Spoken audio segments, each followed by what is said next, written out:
নমস্কার সবাইকে। আপনারা দেখছেন স্মার্ট নলেজ ইউটিউব চ্যানেল। তো বন্ধুরা, আজকে আপনারা সকলে জানেন এসএসসি 26,000 চাকরি বাতিল মামলার শুনানি কিন্তু 28 তারিখে রয়েছে। তো 28 তারিখে গিয়ে শুনানি হবে। তো তো সেটার নিশ্চয়তা কতটা রয়েছে আজকে আমরা এই ভিডিওতে বিস্তারিত সম্পূর্ণ তথ্য আলোচনা করব। সঙ্গে থাকুন, ভিডিও শেষ পর্যন্ত দেখুন। চ্যানেল নতুন দর্শক অবশ্যই চ্যানেলটিকে সাবস্ক্রাইব করে দেবেন। আপনারা অনেক দেখতে পাচ্ছেন এখানে সম্পূর্ণ ডিটেলস রয়েছে, স্টুডেন্ট নাম্বার রয়েছে, ডায়ের নাম্বার দেওয়া রয়েছে, পেয়েছে যেমন লাস্ট লিস্টেড। তো 28/11/24 নেক্সট এখন হিয়ারিং ডেট রাখা হয়েছে। সিরিয়াল নাম্বার আপনারা দেখতে পাচ্ছেন 43 রয়েছে এখানে, ঠিক আছে। তো বর্তমানে পেন্ডিং মেশিন রয়েছে, একটা কম্পিউটার জেনারেট ডেট রেখে ছেড়ে দেওয়া হয়েছিল ওই দিন। তো 28/11/24 নেক্সট ডেট রাখা হয়েছে। তো এই বিষয়ে কিন্তু অনেক কিছু কথা বলেছেন অ্যাডভোকেট ফেরদৌস শামীম, আশা করব সকলে জানেন ওনাকে। তো উনি কিন্তু অনেক কিছু কথা বলেছেন। তো একটা মেন যেটা পয়েন্ট যে 26,000 চাকরি বাতিল যেটা রয়েছে, তো এর মধ্যে কিন্তু অনেক যোগ্য প্রার্থী রয়েছেন। তো অনেক প্রার্থী আবার অযোগ্য রয়েছেন। তো যোগ্য এবং অযোগ্য কিভাবে ডিভাইডেড হবে সেটা কিন্তু এখনও ক্লিয়ার হয়নি। তো রায় কতটা ডিলে হবে, রায় দিতে কতটা সুনিশ্চিত হবেন সেটাই কিন্তু এখন দেখার বিষয় রয়েছে। তো ওই দিনে দেখা যাবে। তো কোর্টে কেসটি ওঠার অনেকটাই বলে সম্ভাবনা রয়েছে। তো উনি কিন্তু এই বিষয়ে অনেক কিছু কথা বলেছেন। তো যদিও আমি কথোপকথনটা আমি আপনাদের সঙ্গে শেয়ার করব আজকে।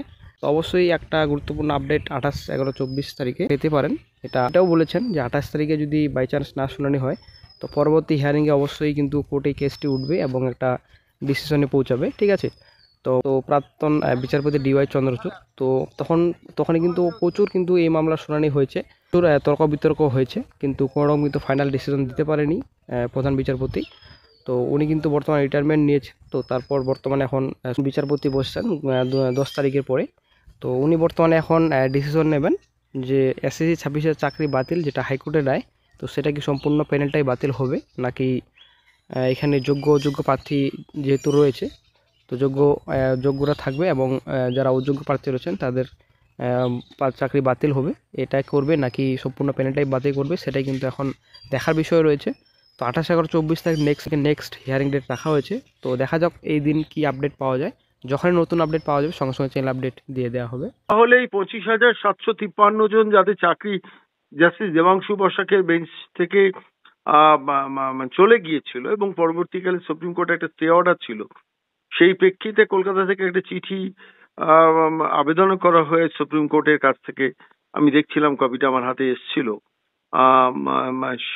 তো তারপরে তারপরেই আমরা দেখছি যে 28 তারিখ টেন্টেটিভ ডেট, অর্থাৎ যে ডেটটা আলটিমেটলি এই শুনানি হতে পারে, সম্ভাবনা আছে কি?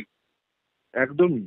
তার কারণ হচ্ছে আমরা এই মামলাটি যে গোটা পশ্চিমবঙ্গ জুড়ে যে গ্রুপ সি, গ্রুপ ডি, নবম, দশম এবং একাদশ দ্বাদশে যে পর্বত প্রমাণ দুর্নীতি হয়েছে, সেই মামলাতে অনেক যোগ্য প্রার্থী বঞ্চিত হয়েছে। সেই মামলায় মহামান্য বিচারপতি দেবাংশু বসাকের ডিভিশন বেঞ্চ সেটি বাতিল করে দিয়েছিলেন। তারপরে আলটিমেট সুপ্রিম কোর্টে সেটি স্টে হয়ে আছে অন্তর্বর্তীকালীন আদেশ। সেই অন্তর্বর্তীকালীন আদেশটি যাতে উঠে যায় এবং মামলাটি যাতে ফাইনালি ডিসপোজড হয় এবং যাতে আমাদের ফেভারে রায় যায়, সেই জন্য আমরা সেই উদ্যোগ গ্রহণ করেছি এবং যাতে আর্জেন্ট লিস্টিং হয় সেই জন্য রেজিস্ট্রিকে চিঠি দিয়েছিলাম।